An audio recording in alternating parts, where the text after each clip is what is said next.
Hello again, bitch. Hey, hey, hey. How are you, Daryl? I'm good. Happy Sunday, everybody. Super Bowl's today. Are you going to watch it? Who's playing? I don't even know. Patriots versus Patriots? The Philadelphia Eagles. Oh, I knew that, actually. I knew both of those. Go me. Go Packers, though. Who do you want to win? The Packers. Yeah, that's not an option. Justin Timberlake wants the Packers to win. I want the Eagles to win. Okay. Because I'm tired of Tom Brady. He's won the Super Bowl like 8 times. That's just not normal. Speaking of Justin Timberlake, our topic today is going to lightly focus on the new album, and then we're going to talk about something else because that's about all our attention span is going to be able to handle. But before we get into that, like and subscribe and share. Subscribe, I think over there. Like over here. And if you hit the subscribe button, there's also a little bell that pops up. I just spilled on myself. There's also a little bell that pops up. If you're here watching this video and you like this video and you want alerts to these videos, you have to hit the little bell, and then that'll alert notifications. Alright, so we're going to talk about the Justin Timberlake album. What did you think of the album? I thought it was good. Overall? Good. What would you give the grade? What would you grade the album? Out of a 1 through 10 or A, B, C, D? No, A, B, C, D. I gave it a B. A B?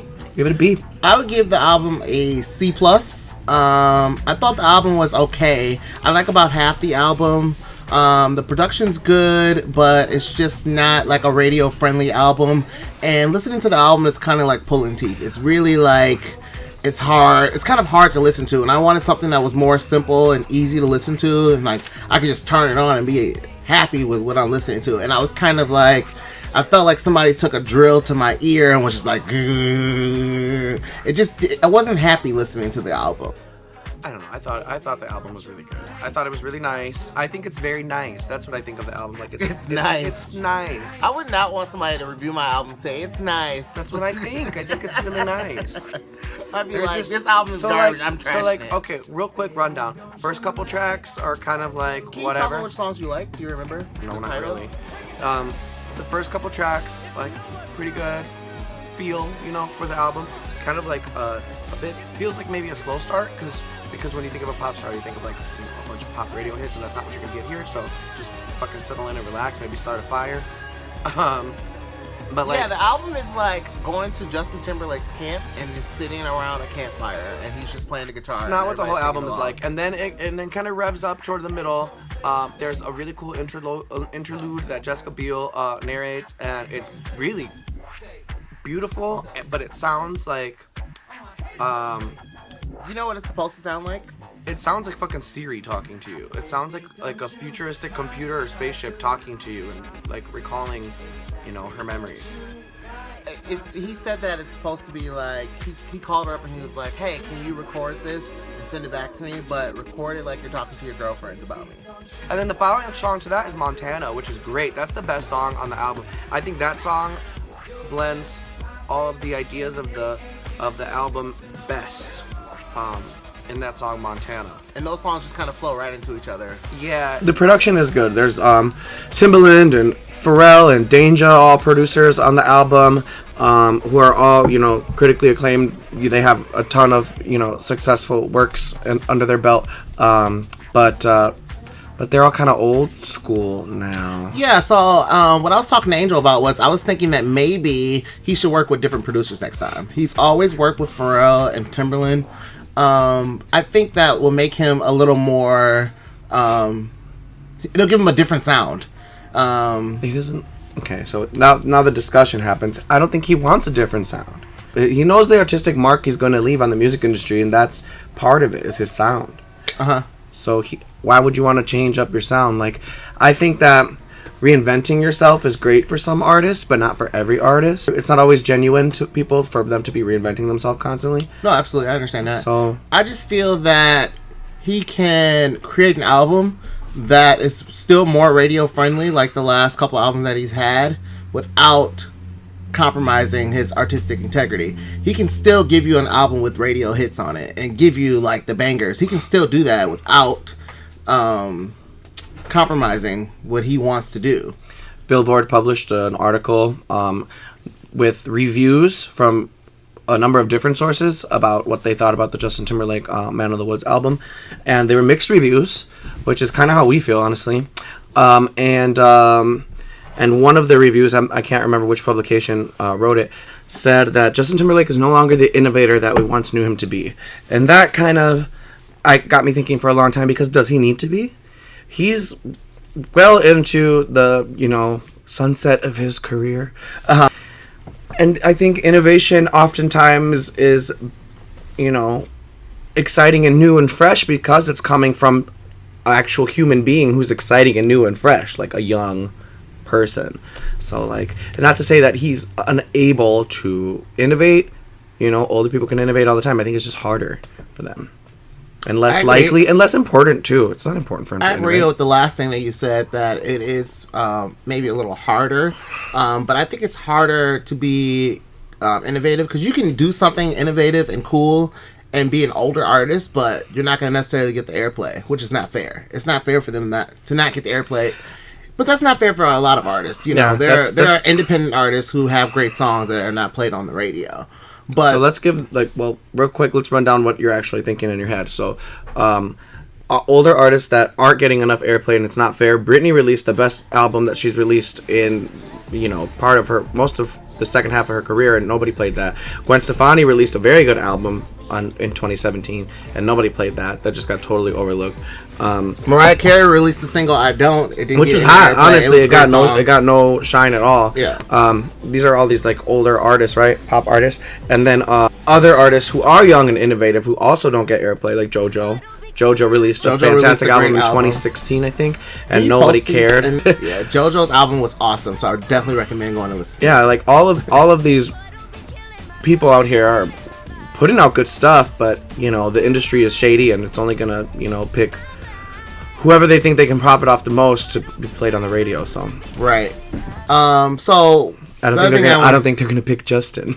Right. I don't think that Justin's career. This is what I want to say, that I disagree with what you're saying.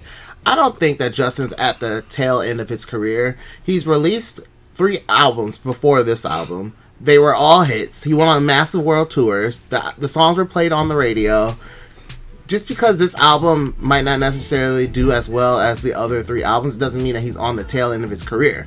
He's definitely somebody to listen to and somebody to look out for because of what he's done so far in his career. He's performing on the Super Bowl today. So, I don't think it's fair to necessarily say he's at the tail end of his career and, he should retire and he's done.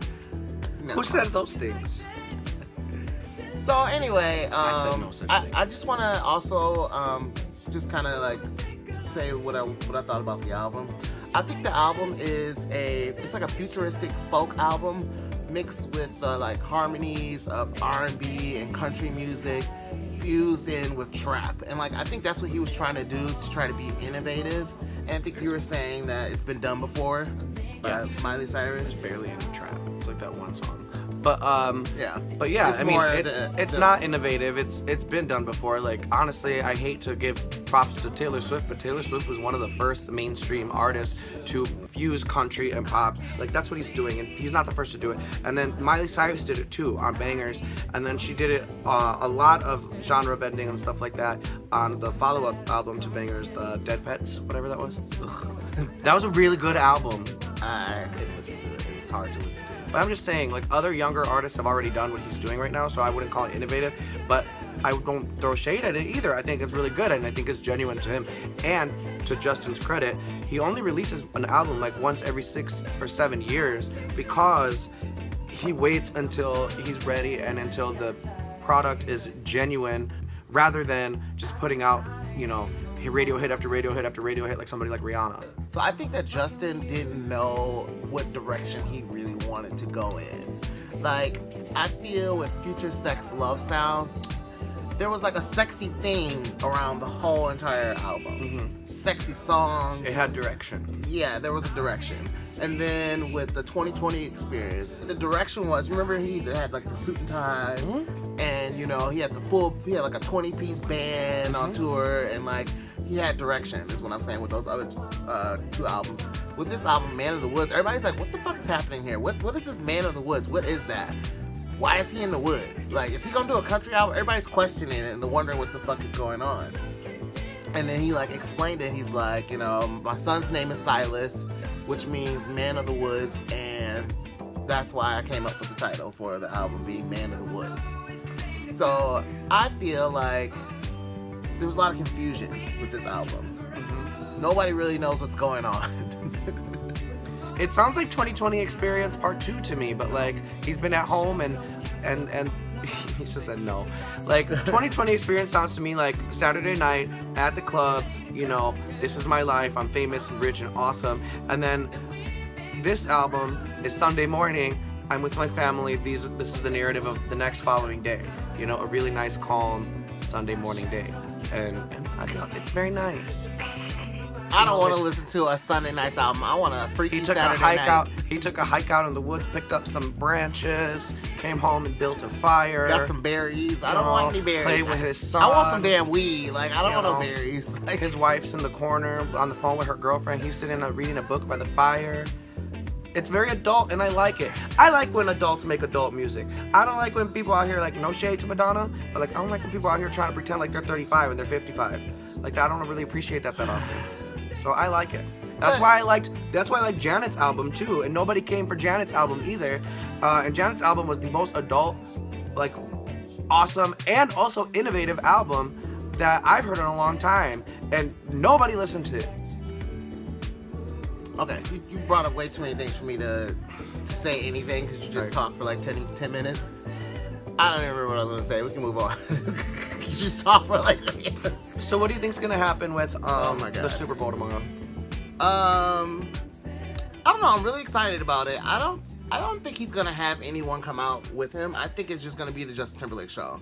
And if he does have anybody come out, it'll be somebody like the Foo Fighters because he works with that... do you know the lead singer of the Foo Fighters? I don't know his name, but I know his face. The Foo Justin's Fighters. worked with him, and I think he worked with him on this album a little bit. Like, I didn't know that. A couple things together. Yeah, he said it in the interview. So, like, I think that that might be the surprise, something like that. If I was Justin, I wouldn't bring nobody out. Okay.